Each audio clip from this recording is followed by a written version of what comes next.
फवाद चौधरी साहब हमारे साथ मौजूद है। अस्सलाम वालेकुम फवाद साहब। जी अस्सलाम वालेकुम। सर ये बताइए, तहकीकाती कमेटी जो है वो मिलकर फैसला करेगी, लेकिन ये कैसे पता चलेगा? सबसे बड़ी जो बात है कि किन लोगों ने पैसे दे के सेनेटर बने हुए, और पीपल्स पार्टी का सबसे ज़्यादा नाम आ रहा है कि उनके 6 MPA थे और फिर भी 2 सेनेटर मुंतखब करवा लिए उन्होंने। देखिए प्राइमा फेसाए तो यही है जो आप कह रहे हैं, लेकिन बहरहाल हतमी तौर पे अभी नहीं कहा जा सकता। अभी तो कल कमेटी की पहली मीटिंग होगी और उसमें हम फैसला करेंगे कि कैसे आगे प्रोसीड करना है। और देखिए ये बड़ी इम्पोर्टेंट है कि हमें पता हो कि जिन लोगों ने पैसे लिए हैं उनके तो चेहरे सामने आ गए हैं, उनके खिलाफ कार्रवाई बहुत अहम है। लेकिन अब ये पता होना कि किन्होंने पैसे लिए हैं और कौन सेनेटर बना है, इससे फायदा किसने उठाया है। पूरा जो सेनेट है, ऐवान जो है, उसके ऊपर एक सवालिया निशान रहेगा जब तक ये लोग जो पैसे दे के सेनेटर बने हैं ये ऐवान में मौजूद है। लिहाजा ये बहुत अहम है कि हमें इनका पता चले और हम इनके खिलाफ कार्रवाई करें। ये कितना ज़्यादा मतलब आपके चांसेस हैं कि ये इलेक्शन से पहले पहले इनका कुछ पता चल रहा है? मेरा ख्याल है कि वो इबाम बाकी रहेगा बाद में भी। नहीं, देखिए इस इलेक्शन से तो उसका ताल्लुक नहीं है, ये तो एक टोटली मुख्तलिफ इंक्वायरी है और इसमें इंशाल्लाह ताला ये जो सारी चीजें हैं वो अब सामने आ जाएंगी। और इसमें देखें जब 2018 में भी हमने कार्रवाई की थी तो वो सिर्फ वीडियो फुटेज के ऊपर नहीं थी, उसमें और एविडेंस भी थी और उसको भी एग्जामिन करते हैं जो अभी तक सामने आया है। फिर जाहिर है हुकूमत की एजेंसीज हैं, FIA है और इंटेलिजेंस ब्यूरो है, इनको भी जरा सामने काम पे लगाते हैं कि जरा देखें क्या हुआ और कैसे हुआ। अच्छा फवाद चौधरी साहब, इस ट्रेंड को यकीनी तौर पर मुस्तकिल खत्म होना चाहिए और इसका कोई सदेबाब जल्द अज जल्द कर लिया जाना चाहिए, तो क्या समझते हैं? ओपन बैलेट के बारे भी कहा जा रहा था, क्या ये हो नहीं जाना चाहिए? ओपन बैलेट देखिए इस वक्त जो इलेक्शन है वो तो ओपन बैलेट के जरिए होने हैं, अनलेस अदालत इसको जो है वो करार दे दे कि आइन के खिलाफ है। तो उस वक्त तक इस वक्त जो लीगल पोजीशन है वो तो यही है कि इलेक्शन जो है वो ओपन बैलेट के ऊपर होंगे और इसका फायदा डेफिनेटली है। देखिए अमेरिका में, और आज मैंने पूरा न्यूज की में आर्टिकल भी लिखा है, कल यंग में था, जिसमें मैंने पूरी हिस्ट्री बताई है कि किस तरह 100 साल लगे अमेरिका को ये रियलाइज करते हुए कि सेनेट तो मिलियनर्स क्लब बन गया और उन्होंने डायरेक्ट इलेक्शन में चले गए। इसी तरह से जो राज्य सभा है वहाँ 1974 से ये बहस हुई और 2010 में जाके हिंदुस्तान में भी उन्होंने जो इलेक्शन है उसको ओपन कर दी। तो पाकिस्तान में भी इलेक्टोरल रिफॉर्म्स के बगैर ये खत्म नहीं होगा मेनस, और तमाम सियासी जमातें इसमें मुत्तफिक हैं कि ये खत्म होना चाहिए। ये तो सिर्फ इमरान खान दुश्मनी में और ये थोड़ा बहुत जो पीपल्स पार्टी का हमेशा ख्याल होता है कि हम मनूवर कर लेंगे, पैसे दे लेंगे, उस चक्कर में ये लोग रुक गए हैं। अदरवाइज तो ये बिल्कुल इमरान दुश्मनी में, ये पाकिस्तान दुश्मनी पे उतरे हुए हैं सर। जी हरमीत हमारे साथ मौजूद है। चौधरी साहब, खान साहब ने ये कहा था कि हम सेनेट में अपने ही वर्कर उतारेंगे जो पार्टी से जो है, जो पुराने वर्कर हैं, लेकिन हम देखते हैं कि कई ऐसे नाम हैं जो नए नए लोग हैं, या उसमें से ज़्यादातर हम देखते हैं कि जो मुशीर हैं वो उन साहिबानों को ज़्यादा उनके नाम नामजद किए गए। एक तो ये बताइएगा कि जो ओपन बिलेट की बात होती है, ओपन वोट की बात की जाती है, लेकिन अब हम देखते हैं इसके हवाले से आइनी तौर पर क्या है? क्या इसके हवाले से कोई अभाम पाया जाता है कि ये ओपन बिलेट के ज़रिए नहीं हो सकेंगे, सीक्रेट तरीके से जिस तरह हमारे यहाँ एक रीत चली आ रही है उसी तरह ये होंगे? इसके हवाले से आइन क्या कहता है? अच्छा, पहली बात तो ये है कि आपसे किसने कहा है कि जो है वो नए लोग जो हैं उनको नॉमिनेट कर दिया गया? सर आप अगर देखें तो जो चीजें तकरीबन मीडिया में नाम आए कुछ। हाँ, इसकी हरमीत ये है कि मीडिया में कुछ नाम आया, लेकिन बिल्कुल फवाद साहब की बात सही है। फवाद आप सही कह रहे हैं कि अभी तक तो कंफर्मेशन नहीं हुई, अभी तक तो नाम ऐलान होगा। नहीं, अभी आप इंतजार करें, आज शाम तक इंतजार करें तो फिर आपको पता चल जाएगा कि कौन सा नाम है और कौन सा नहीं। और ये जो बेतुकी इधर उधर की खबरें चलती रहती हैं उनके ऊपर यकीन करके ना बैठ जाए ना।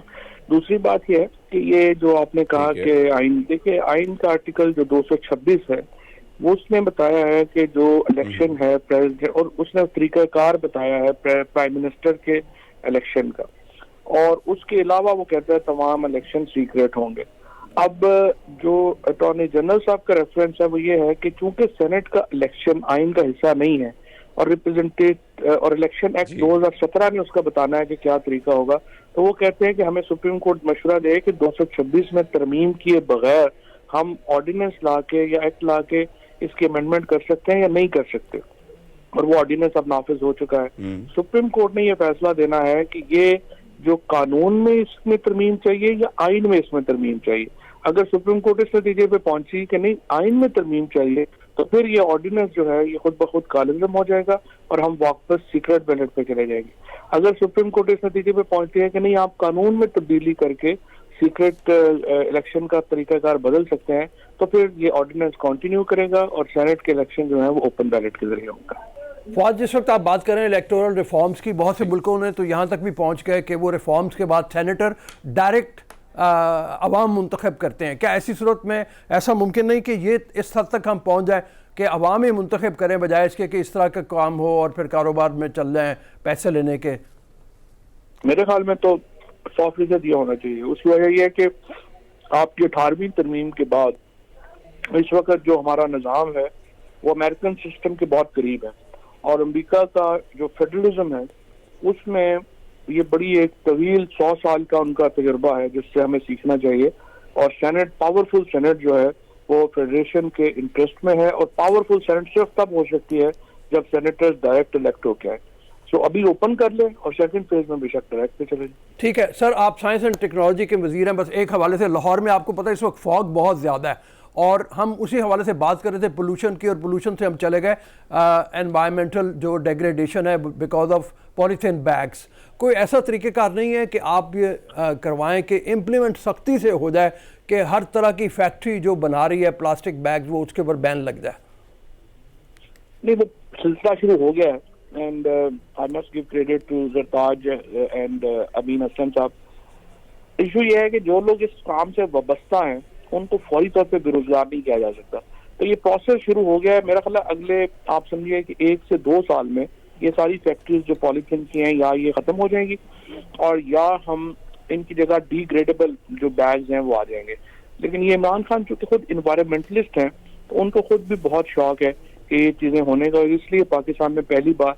और दूसरा ये लाहौर में जो पोल्यूशन की आप बात कर रहे हैं, जाहिर है इसमें मेन कंट्रीब्यूशन तो इंडिया की साइड से आ रही है, लेकिन हमारे यहाँ 33% जो पोल्यूशन है वो कंबशन इंजन वाली गाड़ियों की वजह से है। इसलिए मैं एम्फेसिस कर रहा हूँ कि हमें अपनी गाड़ियों को इलेक्ट्रिक के ऊपर जाना चाहिए, हमें ईवी के ऊपर जाना चाहिए, इलेक्ट्रिक व्हीकल्स के ऊपर। और मैंने तो ये भी कैबिनेट को रिकमेंड किया है कि हम कस्टम ड्यूटी खत्म कर दें ताकि पाकिस्तान के अंदर इलेक्ट्रिक गाड़ियां इंपोर्ट। ठीक है फवाद चौधरी साहब, आपसे ये भी जानना चाहेंगे कि फैशन वीक में भी आपने शिरकत की थी, एक आइडिया प्रमोट किया जा रहा है डाउरी के हवाले से भी, और एक फैशन ट्रेंड भी जो नया शादियों का सीजन इन है उस बारे भी वहाँ पर काफ़ी नए नए आइडियाज शेयर हुए। क्या कहेंगे, कैसा देखते हैं कि ये आइडिया जो अब इस फैशन वीक के जरिए आवाम तक पहुंचाया गया है कि जहेज एक लानत है, जहेज को अवॉइड करना चाहिए, कैसा एक प्लेटफॉर्म था ये इस आइडिया को प्रमोट करने के लिए? देखिए, सबसे पहले तो बात यह है कि हमारा जो टेक्सटाइल एक्सपोर्ट है वो बहुत मेजर है। इस वक्त पहली बार हम 8 सालों बाद पहली बार $2 बिलियन की हमने एक्सपोर्ट की हद क्रॉस की, और उसमें टेक्सटाइल सेक्टर जो है वो बड़ा इंपॉर्टेंट है। अब ये जो यहाँ पे डिजाइनर सारे जो काम कर रहे हैं वो वैल्यू ऐड कर रहे हैं, वो कपड़ों के अंदर नई जिद्दत ला रहे हैं। तो ये बड़ा इंपॉर्टेंट है कि हम फिनिश गुड्स की तरफ जाएं, वैल्यू एडेड चीजों की तरफ जाएं, और इसी से पाकिस्तान में पैसा आएगा और हमें जो है वो उसका फायदा होगा।